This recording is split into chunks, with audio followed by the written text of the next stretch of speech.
Dia. Eu queria fazer uma pergunta para vocês. Se a sua vida fosse uma música, que música seria hoje? Uma nona de Beethoven, assim?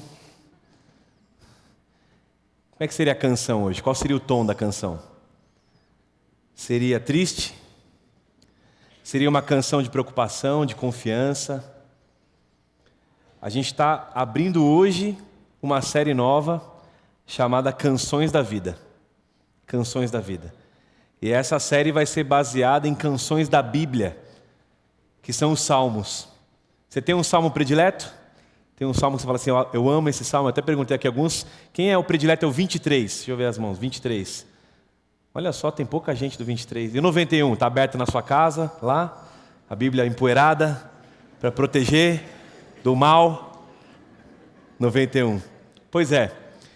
Falando em canção, antes de eu introduzir um pouquinho melhor a série, amanhã nós vamos ter muitas canções aqui na igreja, no palco. Não sei se você está sabendo já, amanhã, lançamento do CD do Bruno, que é da casa, Bruno Menezes, o Douglas e a Marcele, participação do Leonardo Gonçalves, do Felipe Valente. Você que vai estar em São Paulo, ou então frequenta a comunidade, faça planos de estar aqui amanhã, às 19 horas. Toda a renda desse evento é destinada para o Instituto de Ações Solidárias que a gente tem aqui na Nova Semente, a nossa ONG. Então, é um jeito de você colaborar e também ter um momento bom de adoração com Deus para iniciar a semana. Então, fica o meu convite também para você estar aqui com a gente amanhã, 19 horas, no palco. Deixa eu falar um pouquinho para vocês dos Salmos. O meu preferido, eu tenho alguns preferidos, o 139 é um que eu gosto muito, né? Que fala, sonda-me, ó Deus, e conhece o meu coração, vê se há algum caminho mau em mim, guia-me pelo caminho eterno. Mas eu gosto muito do Salmo 1 também. E eu decidi iniciar a série Canções da Vida, falando da canção número 1, que é o Salmo número 1. Então eu queria pedir para você abrir sua Bíblia no Salmo número 1, e a gente vai orar e buscar nesses minutos entender essa canção que a gente chamou de canção de felicidade.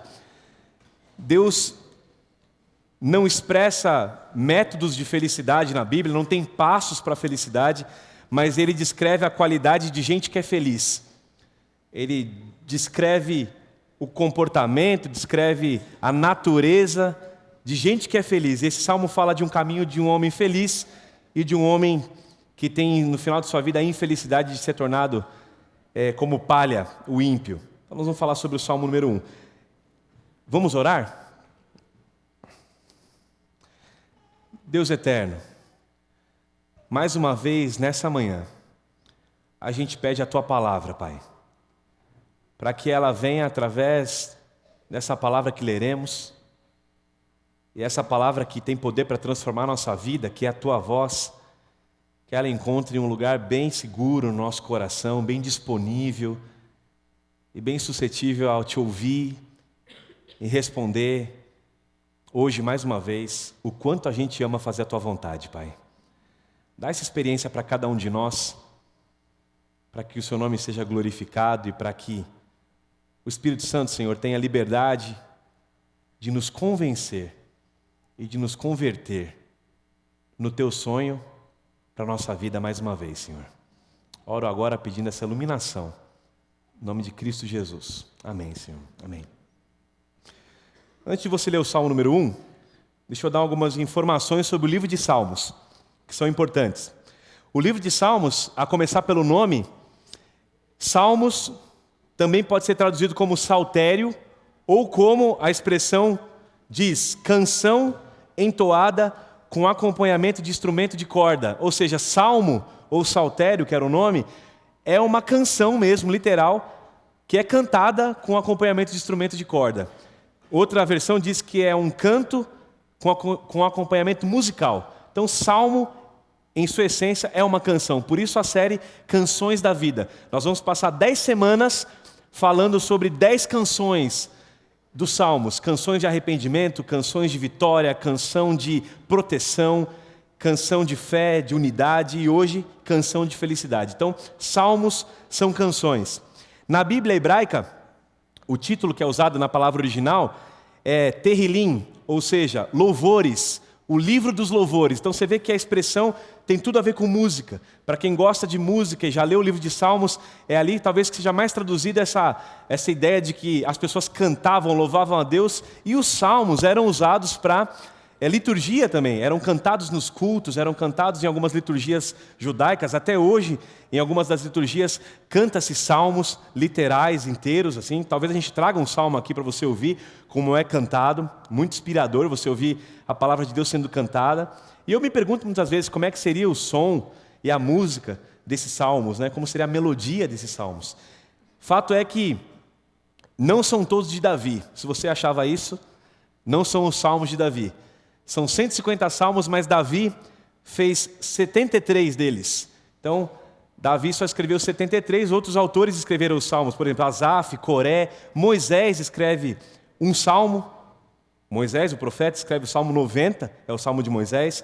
Emã, Etã, Salomão, conhecido, escreve 2 salmos. Então, Davi fez a maioria. Alguns consideram os salmos um livro tão importante, por ser formado o livro de salmos por 5 coletâneas de salmos. Eles consideram e fazem um comparativo dos 5 livros dentro do livro de Salmos com o Pentateuco, que é Gênesis, Êxodo, Levítico, Número e Deuteronômio. A lei de Deus, a Torá, que expressava a vontade de Deus, é tão importante comparada como os 5 livros de Salmos, que está reunido nessa coletânea que está na nossa mão hoje.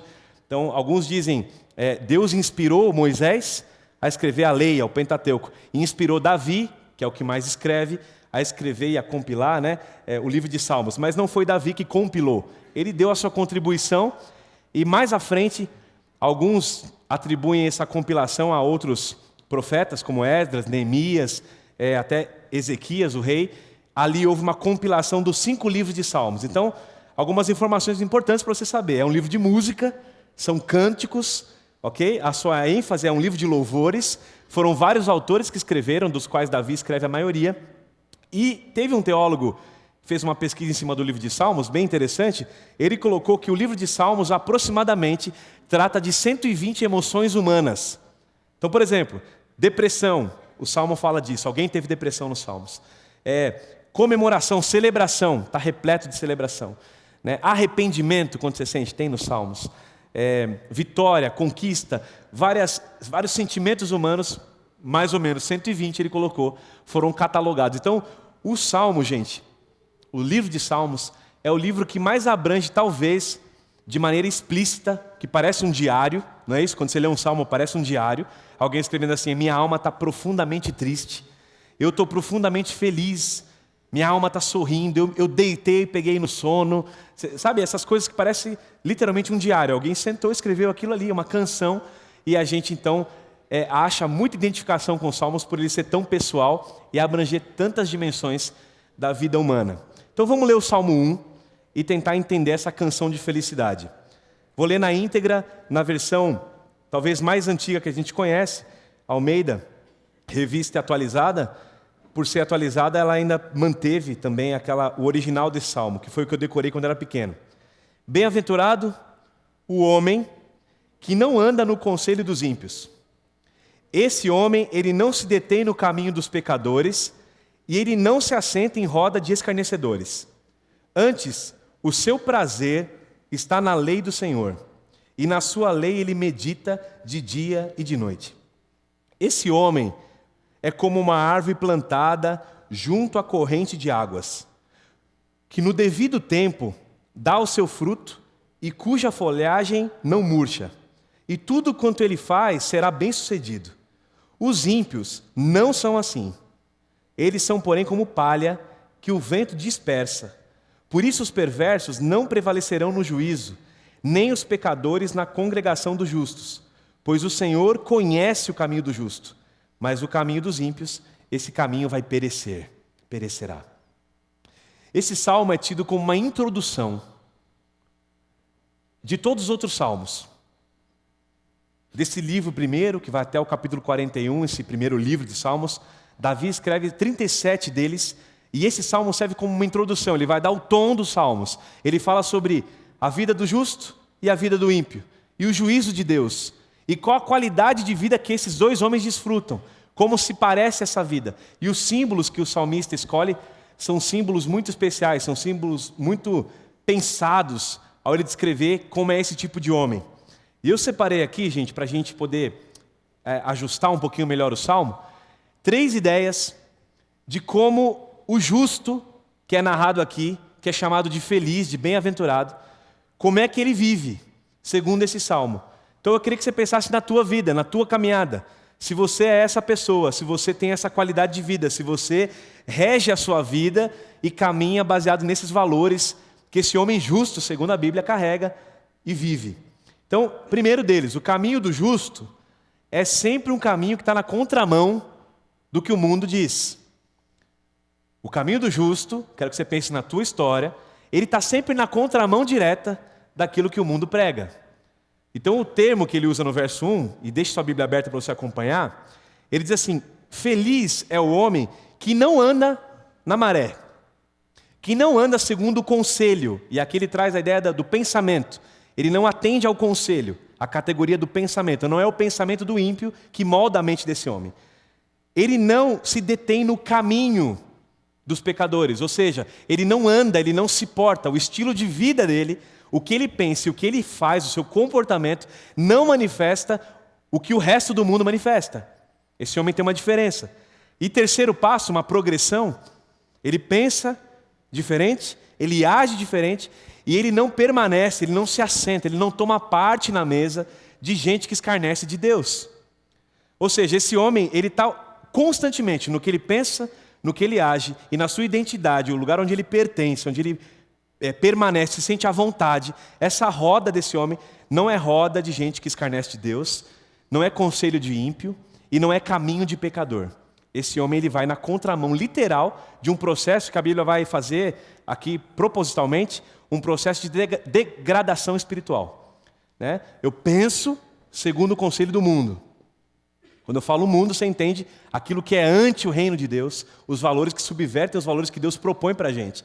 Tudo aquilo que é pregado que está fora do conselho de Deus. Ele ouve e ele segue esse conselho. Ele começa a caminhar segundo esse conselho, até que ele toma a decisão de se assentar. E aí quando ele se assenta, o salmista entende que ali ele agora pertence àquele grupo. Ele se assenta na roda. Esse homem está andando ao contrário de tudo isso. Ele não ouve o conselho do ímpio. Ele não anda segundo os ímpios. Ele jamais, ele nem considera se assentar numa roda que escarnece de Deus. Essa é a descrição desse homem. Segundo ponto, o caminho do justo, ele é baseado em apenas uma coisa. Uma palavra muito pequena que está na Bíblia. E ela que dá toda a base para o processo de quem é esse homem, de que tipo de gente é gente feliz na Bíblia. Essa palavra está no verso 2, e você conhece essa lei, essa vontade de Deus expressa em diversos textos, mas aqui talvez de uma maneira bem resumida ele coloca: antes, o prazer desse homem que é feliz, o prazer de gente que é chamado de bem-aventurado, onde está esse prazer? Na lei do Senhor. E o que ele faz quando ele descobre qual é a lei do Senhor? Ele passa a meditar de dia e de noite em como praticar essa lei. A Bíblia está dizendo que há uma ligação direta entre obediência e felicidade. Entre ouvir o conselho de Deus e se submeter à vontade de Deus. Porque uma coisa é a gente ouvir, não é? E ouvir constantemente. E enquanto eu prego aqui, você pensa assim: será que eu estou no caminho do justo ou no caminho do ímpio? Que a Bíblia chama de palha. Perguntei agora há pouco, quando terminei de pregar para um jovem: e aí, você está no caminho do justo ou do ímpio? Aí ele perguntou: pastor, às vezes eu me sinto assim, ó, dando umas puladinhas, né? Fica um pouco aqui, vem um pouco para cá. A pergunta é essa: um os caracteriza por ter prazer na lei do Senhor e meditar nela dia e de noite.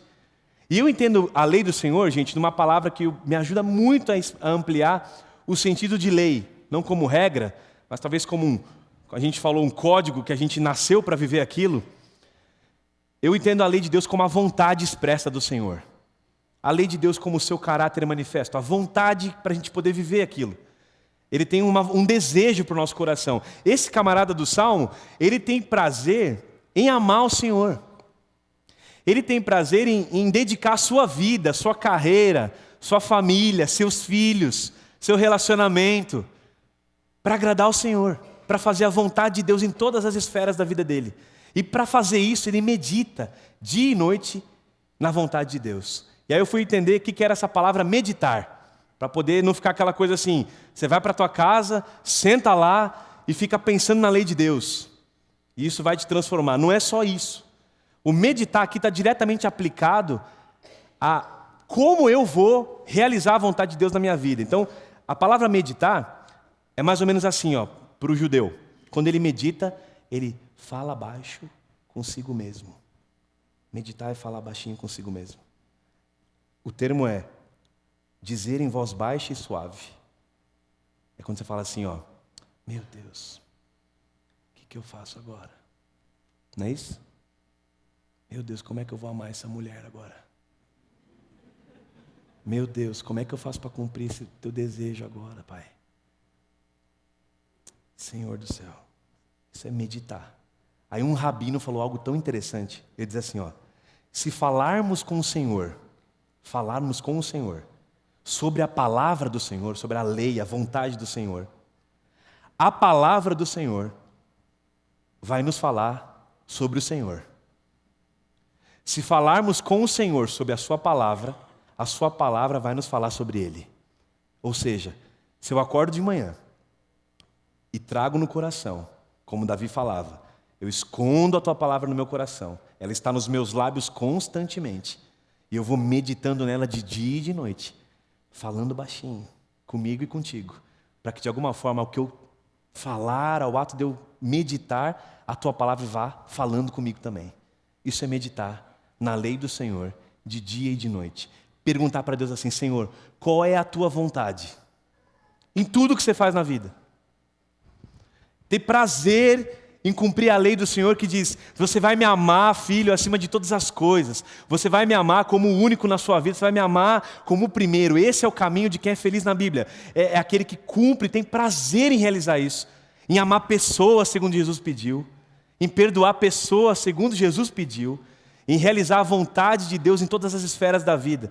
Eu ouvi a história num sermão sobre um homem, um senhor que é batista, e ele trabalha cavando valas para a prefeitura. Então ele pega a sua ferramenta de manhã, cava as valas, e no final do dia, guarda a sua ferramenta no caminhão e vai embora. E esse homem disse o seguinte, um amigo dele, incomodado, porque toda vez que ele terminava de cavar a vala, dava 5:30 da tarde, ele parava em frente à vala, colocava a enxada, punha o cabo da enxada assim, para segurar o rosto, ficava olhando para a vala, como que se falando consigo. Todo mundo entrava desesperado no caminhão para ir embora e ele ficava lá. Só que ele era gente boa, e o pessoal deixava ele ficar um pouquinho, depois convidava ele de volta. E aí um dia perguntaram para ele, o que você fica fazendo ali na frente da vala, olhando para a vala? Você acabou de cavar, o povo dá de 5:30, está desesperado para ir embora e você fica ali. Ele falou, na verdade, eu fico ali falando com Deus. Mas falando com Deus sobre o quê? Sobre vala? Sobre o que você fala com Deus? Eu falei, exatamente, eu paro, eu olho aquilo ali, e aí eu penso assim, e digo para Deus, Senhor, isso palavras desse homem, né, que eu ouvi essa história. O Senhor pode achar uma vala igual, mas uma vala melhor você não vai achar não. Porque essa aqui, Senhor, eu fiz para o Senhor. Presta atenção, essa aqui eu fiz para o Senhor. Tudo que me vem à mão eu faço em honra ao Senhor. Eu quero fazer a tua vontade até na vala que eu vou cavar. Eu tenho uma consciência de que o meu trabalho também manifesta a vontade de Deus. Então o meu prazer não está no salário, não está em 5:30 ir embora para cá. Meu prazer está em fazer as coisas para Ti. Meu emprego, Senhor, é um culto a Ti. Minha família, quando eu entro em casa, a gente rende adoração ao Senhor. No meio que a gente vive, do jeito que a gente se porta, da maneira que eu trato meus filhos e minha esposa. Porque a minha vida, o meu prazer, está em fazer a Tua vontade. Então eu passo o dia meditando nisso, conversando comigo mesmo, para chegar nas relações e traduzir o Teu querer para as pessoas. Esse é o tipo de gente que Deus chama de bem-aventurado. Ele tem prazer. A versão da Bíblia Viva diz assim, esse camarada, essa moça, esse jovem, essa mulher, esse homem que anda no conselho dos sábios da Bíblia, que anda ouvindo a palavra e a lei de Deus, Ele faz da lei do Senhor a sua fonte de alegria. A Bíblia Viva diz assim: a lei, a vontade, é a fonte de alegria dele. A todo instante, de dia e de noite, ele pensa nessa lei. E ele fica imaginando como ele pode obedecer ao Senhor mais de perto. Essa é a versão da Bíblia Viva. Ele pensa em como ele pode obedecer ao Senhor mais de perto. Antes, o seu prazer está na lei do Senhor. Então esse homem, ele anda na contramão de tudo que você tem ouvido por aí. Essas revistas que a gente pega em consultório, que você não assina, mas tem no consultório, né? Você não assina esse negócio, mas tem lá. Aí você lê lá, não é isso aí. Não é o que você está vendo na novela. Não é o conselho que se ouve das sexólogas modernas. Não é o conselho que se ouve da psicologia moderna, da educação. O teu prazer, acima de todos esses conselhos que podem ser divinos ou não, o teu critério é a vontade do Senhor. Então não é andar no conselho, não é ter prazer no que eles falam, e muito menos se assentar em rodas como essa. E é fazer da lei do Senhor a tua base. Terceiro ponto. O caminho do justo, a Bíblia descreve nos 3 primeiros textos sobre o justo. São 6 versos. Os 3 primeiros falam do justo, os 3 últimos do ímpio. Nesses 3 primeiros ele encerra dizendo o seguinte: ele vai ser como uma árvore plantada junto a ribeiro de águas, a qual dá o seu fruto no tempo certo. As suas folhas não vão cair, e tudo quanto ele faz prospera. E eu fiquei pensando assim, por que Deus, ao inspirar Davi a escrever esse salmo, ele coloca que o homem que tem a lei do Senhor como base da vida, como alegria maior, que não anda nesse conselho, por que ele é como uma árvore? Por que ele é como uma árvore? E eu pensei em algumas aplicações para isso. A primeira delas é que uma árvore, ela não é um objeto, ela é um organismo vivo, ela cresce, ela tem vida, ela pode ser podada, regada, ela pode dar fruto. E quando ela não der fruto naquela estação, há uma certeza, vai chegar uma nova estação para ela dar fruto. A árvore é algo vivo. Segunda coisa que eu pensei, enquanto li o texto, é que essa questão da árvore, quando ela dá o seu fruto, eu pensei, quem é que é beneficiado quando a árvore dá fruto? Quem vocês acham que é o maior beneficiado quando uma árvore dá um fruto? Vocês estão meditando para responder, não é isso? Falando consigo mesmo, baixinho. Eu pensei assim, os dois são beneficiados. Que dois, pastor? A árvore que dá o fruto. Porque quando ela dá o fruto, ela está sendo árvore. Se você é chamado de árvore, e a vocação da árvore é dar fruto, quando ela dá o fruto, ela fala assim, cumpri minha vocação. Estou dando fruto, estou andando onde eu nasci para andar, estou cumprindo o propósito pelo qual sou árvore. Porque eu não sou árvore para embelezar, também, mas meu propósito é dar o fruto. E quem pega do fruto? Que não seja o proibido, mas pega do fruto bom e come, esse é muito beneficiado. Pelo sabor, pela disponibilidade de se alimentar. Isso é uma aplicação que estou fazendo para você. Então a árvore, se você é um homem que guarda a lei de Deus, que tem prazer em fazer, você já é abençoado por dar fruto. Você cumpre o teu chamado e o teu propósito de vida. Agora, quando você cumpre isso, você está abençoando outros. Então por que ele escolhe a árvore? É porque a árvore, quando ela dá o fruto, ela é bênção. Quando quem come, quem se aproxima dela também é abençoado. Então a árvore é um símbolo muito bonito de quem tem a vontade de Deus na vida e é justo. Esse justo está plantado aonde? Ele fala, junto a ribeiros de água. E aí você pergunta, por que o salmista fala em água? E pelo menos 4 coisas surgem da água. Quando você fala de salmos, quando você fala de Bíblia, de Antigo Testamento, de posições bíblicas em relação a figuras de linguagem, como água. Pelo menos 4 coisas. Primeiro, a água é um símbolo do Espírito Santo de Deus. Esse homem não anda no conselho dos ímpios, tem prazer na vontade de Deus, está plantado onde o Espírito Santo de Deus está trabalhando. Ele está discernindo o que o Espírito de Deus está fazendo. Ele está querendo que o Espírito de Deus faça dele uma árvore melhor. Então ele está plantado na água, que é fruto e tradução também da ação do Espírito Santo. Segunda coisa que a água traz para a gente. A água na Bíblia também é um símbolo de algo que lava e purifica. Jesus, quando ele lava os pés dos discípulos, ele fala assim, Pedro fala, lava tudo, Senhor. Lava a cabeça. Ele fala, não, vocês já estão limpos pelo quê? Pela palavra que eu já tenho dito. Então, às vezes o símbolo da água também é uma palavra que limpa, que brota para purificar. Então você está plantado num lugar onde tem o Espírito Santo, onde está acontecendo uma lavagem completa e constante em você. Você está plantado num lugar onde está sendo moldado. Você não está fora, você não é palha, você está plantado para ser transformado. Terceira coisa que a água traz à tona, além de Espírito Santo e a palavra que limpa, ela traz à tona uma ideia de que você é saciado. Aquele texto que diz assim: a minha alma, Senhor, é como a corça no deserto. Ela tem o quê? Ela tem sede do Deus vivo. Minha alma tem sede. Então a água, quando bebe da água, quando aquela mulher no poço bebe da água, é uma água que sacia, e do interior da pessoa que bebe, flui rios de água viva. Então ele está plantado num lugar onde ele tem constante manutenção da sua plenitude em Deus. Por isso que o prazer dele está lá. O prazer desse camarada é ficar plantado ali, na vontade de Deus. Quando ele sai dali, ele vira palha. Aí não tem raiz, aí vai para qualquer lado, bate o vento, some. Quando ele está plantado lá, tem saciedade, ele está sendo moldado, ele está sendo lavado. E quarto, os rios na Bíblia são rios que trazem provisão. As cidades que tinham rios eram cidades ricas, cidades que tinham como se manter muito tempo, porque o rio passava dentro da cidade. O rio é sempre uma figura de bênção. Há um rio cujas correntes não se conhecem, ele sai do trono de Deus e flui a bênção para o povo. O rio é provisão. Então você está plantado, quando você está na vontade de Deus, num lugar onde você tem o Espírito Santo trabalhando em você, onde a palavra vai te purificando, onde você vai sendo alguém que vai sendo transformado naquilo e vai ganhando a plenitude de Deus, e você está sendo alguém que está sendo constantemente recebendo a provisão de Deus, a manutenção de Deus. Esse é o homem que a Bíblia diz que está no caminho do justo, sentado e centrado em fazer, em ter prazer, em meditar na vontade de Deus. Esse é o tipo de gente que a Bíblia fala que é feliz, gente. Esse é o tipo de gente que a Bíblia fala que é feliz. Vocês querem que eu fale do ímpio ou já está bom? Quer falar para dar?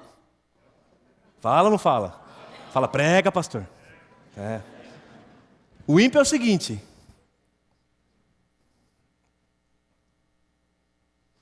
o ímpio é vazio, passageiro e tem uma data de validade muito breve. Segundo a Bíblia, 80 anos, quando tem saúde. Vou repetir. Ele é vazio,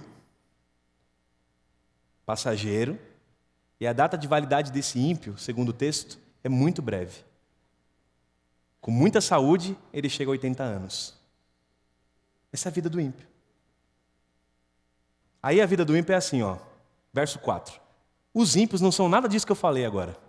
Nada disso.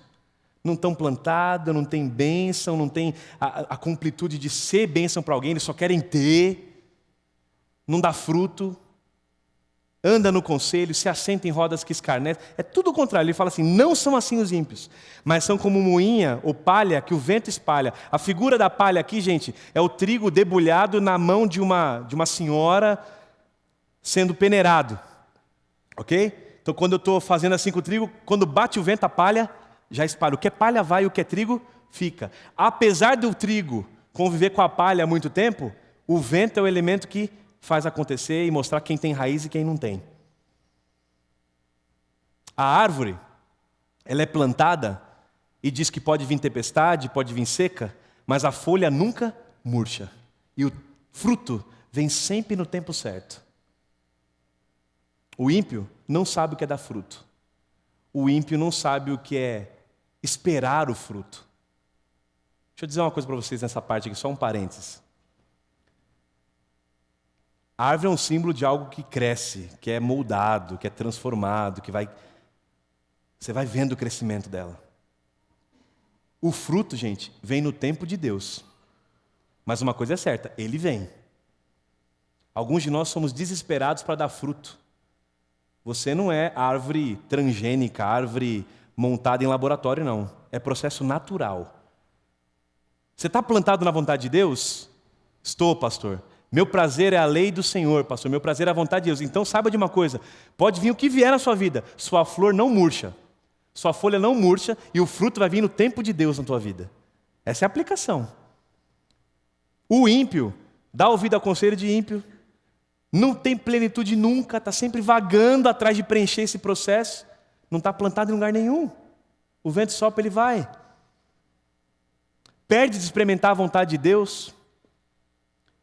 E talvez o pior de todos, o prazer do ímpio, no texto, está colocado em lugar nenhum.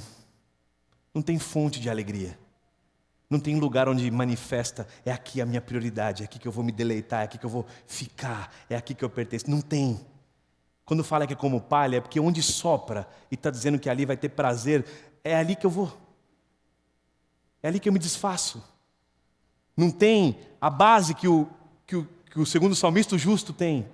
O prazer está no lugar errado. E talvez, gente, a gente esteja vivendo uma vida cheia de estresse, cheia de depressão, cheia de ansiedade, cheia de desgosto, a olhar para frente, a olhar para o espelho.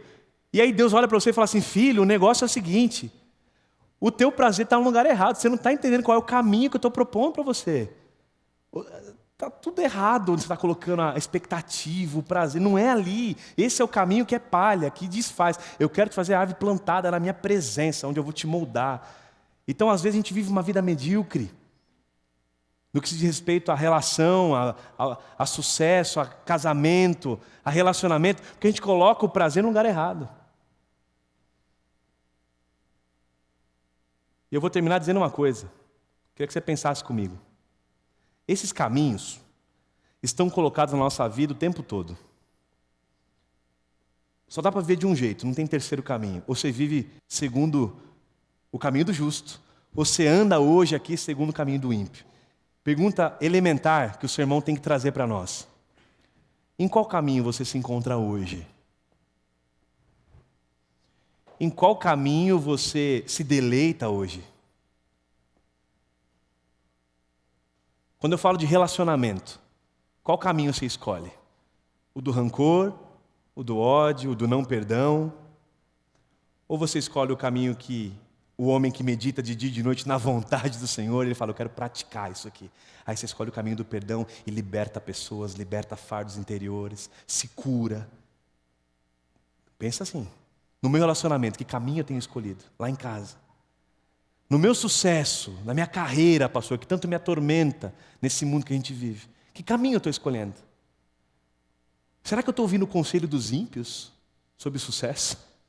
Ou será que o sucesso está brotando de dentro para fora e é ali em fazer a vontade de Deus com a minha carreira que eu encontro prazer? Não é quanto mais eu tenho, mais eu me realizo, mas é quanto mais eu consigo me desapegar e fazer se transformar em bênção para os outros. Ali eu vejo minha bênção acontecer. Ali eu vejo gente vivendo feliz e eu sou mais feliz. Quando eu falo de decisões, que caminho você escolhe? Ouvir o conselho dos ímpios? Resolver tua própria vida, teu próprio problema? Ou meditar de dia e de noite na lei do Senhor que diz assim: descansa, eu cuido de você. Aí a ansiedade vai. Eu estou falando de coisas muito práticas, gente. Se a gente parar para pensar fielmente aqui, alguns de nós, a gente queria poder falar assim: pastor, eu estou ouvindo esse sermão só para confirmar que eu estou no caminho do justo, que eu tenho prazer e convicção de que eu não estou andando segundo o conselho do ímpio, não estou me detendo nesse caminho, eu não estou sentando em rodas assim, eu estou tendo meu prazer completo, pastor, minha fonte de alegria é fazer a vontade do Senhor. E pastor, eu me sinto essa árvore plantada. Enquanto o Senhor fala, eu me sinto essa árvore, eu sei que passa por mim esses dias, eu estou sendo moldado, é isso que eu sinto. Ou será que você está sentindo como palha? Pastor, eu sou mais palha do que árvore. Porque cada vento que bate na minha vida eu sou levado, eu não tenho raiz, pouco penso na vontade de Deus, ouço uns conselhos de ímpio. Quando eu paro para pensar, na verdade estou vivendo igual mesmo. Não tem muita diferença entre o que eu vivo e o que a Bíblia está propondo. Há uma diferença muito grande do que eu quero ser e do que o Senhor está dizendo aqui que eu posso ser e do que eu estou sendo hoje. Se você está ouvindo esse sermão, essa mensagem, deixa eu te lembrar o que o verso 6 fala, que é o último texto. Porque o Senhor, Ele conhece o caminho do justo, mas o do ímpio, esse caminho vai perecer. Por que eu falo isso? Porque o caminho do justo, você tem um lugar no mundo onde Deus investe tempo, presença, relacionamento. Quando eu falo conhece, Ele não está falando de eu sei. Quando Ele fala eu conheço o caminho, Ele está dizendo assim: eu me relaciono, é ali que eu firmo a minha aliança com Ele. É quando Ele está andando no meu caminho, é quando Ele escolhe ter prazer nas minhas coisas. Se tem um lugar no universo onde Deus está investindo, gente, é no caminho do justo. E no do ímpio, pastor? Não, no do ímpio ele não precisa nem amaldiçoar. Porque é uma autodestruição. Já é palha, não está firmado em lugar nenhum. Então se você que ouve essa palavra, entende que é mais palha do que árvore. Deixa eu dizer uma frase que eu ouvi de um pastor. E mexeu no meu coração e ela está me ajudando na minha vida espiritual, na minha caminhada. O caminho dos justos não é o caminho dos que nunca erram.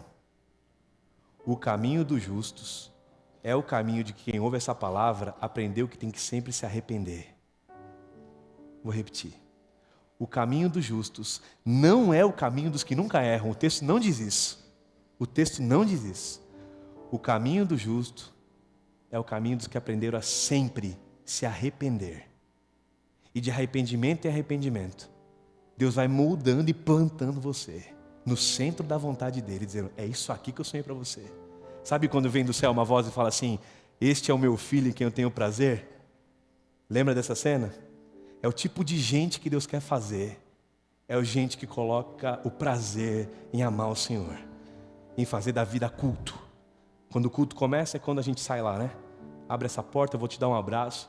Aí eu vou falar para você, bom culto essa semana. Bom culto essa semana. É lá no caminho que você vai descobrir como é ser essa árvore plantada. Porque o caminho dos justos não é o caminho de quem nunca erra, e amém por isso. Mas é o caminho dos que sempre se arrependem. Sempre se arrependem. E a cada arrependimento, uma nova revelação. E a cada revelação, transformação. Gente mais parecida com Jesus. Gente mais parecida com o filho que ele sonha. A cada arrependimento. Então assim, que caminho que eu tenho andado? Hoje aqui, como a Bíblia fala, eu te proponho 2 caminhos. O da neurose espiritual de quem não alcança. E o caminho da graça e da alegria de quem se arrepende, recebe perdão e é erguido por Cristo Jesus para viver uma semana nova na presença dEle. Para buscar viver isso aqui. Para buscar falar assim, eu sou esse justo, eu quero ser essa pessoa. Isso é só arrependimento e só vindo do céu. Quero orar com você agora, para que haja arrependimento mediante a ação do Espírito Santo em nosso coração. E se a gente está andando por um caminho que é mais palha do que árvore, que Ele plante no nosso coração agora o desejo de ser justo, ser árvore plantada e dar fruto no devido tempo. Feche seus olhos. Vamos falar com Deus. Deus eterno, Tu és o Deus que inspirou o salmista a dizer para a gente hoje que existe um tipo de gente feliz, um tipo de gente bem-aventurada. E essa pessoa, ficou muito claro na Tua palavra, Pai, essa pessoa descobriu o prazer de viver a Tua vontade.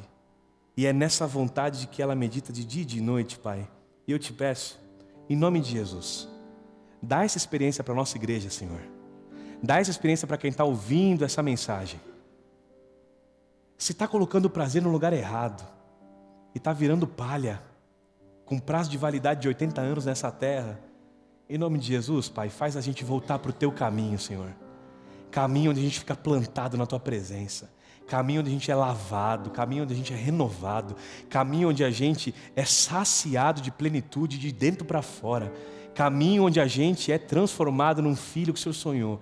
Pai, traz arrependimento para o nosso coração através da força do Espírito Santo nesse momento. Para que gente que está vivendo num caminho que é palha e perece, hoje, decida sair daqui plantado na Tua presença, tentando meditar dia e noite em como fazer a Tua vontade nessa terra, Pai. Que essa experiência nos transforme. Que esse caminho seja caminho de vida eterna para todos nós, Senhor. Perdoa a nossa insensatez, Pai, em achar que a gente sabe o caminho. E como o salmista orou, quero orar também. Sonda-me, Senhor. Sonda-nos, Senhor. Sonda-nos agora, Senhor.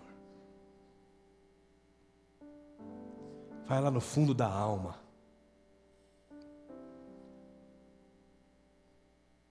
Entra nos quartos mais escuros da nossa alma. Leva a luz lá, Senhor. Prova o nosso pensamento. Vê se tem coisa ruim na gente, caminho mau em nós. E pela Tua misericórdia, que seja a nossa oração hoje. Guia-nos mais uma vez hoje, com a nossa decisão de se arrepender, para o caminho eterno, Pai. Em nome de Cristo Jesus. Amém, Senhor.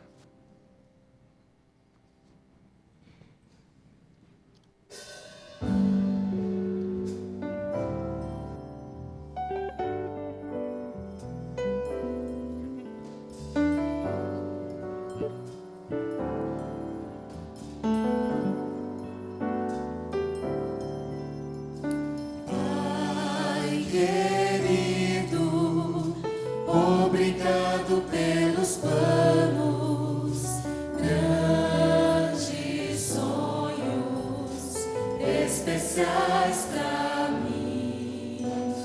Tu me guias nos caminhos desta vida, ao teu lado nada faltará.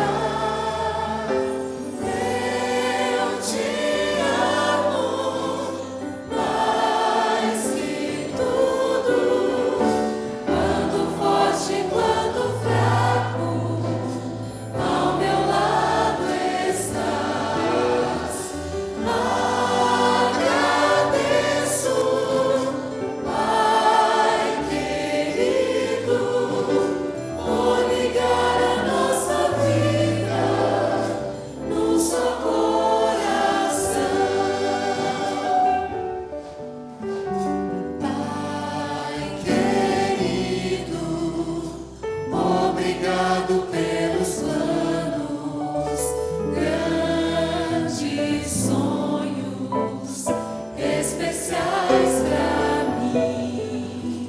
Tu me guias nos caminhos desta vida, ao meu lado nada faltará.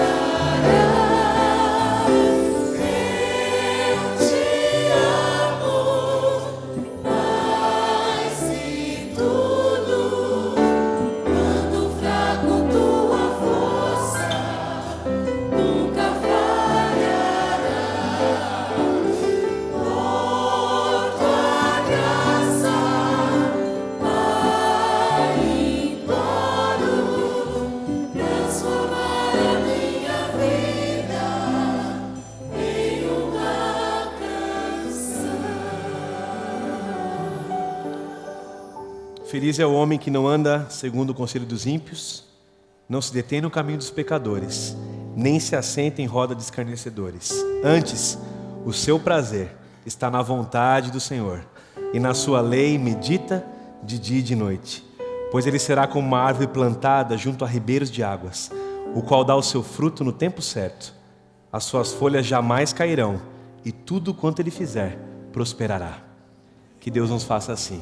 Senhor, leva pra gente essa paz no coração, traz agora essa alegria, essa renovação de escolher andar nesse caminho mais uma vez. Que hoje seja o dia de muitos voltarem para esse caminho, Pai.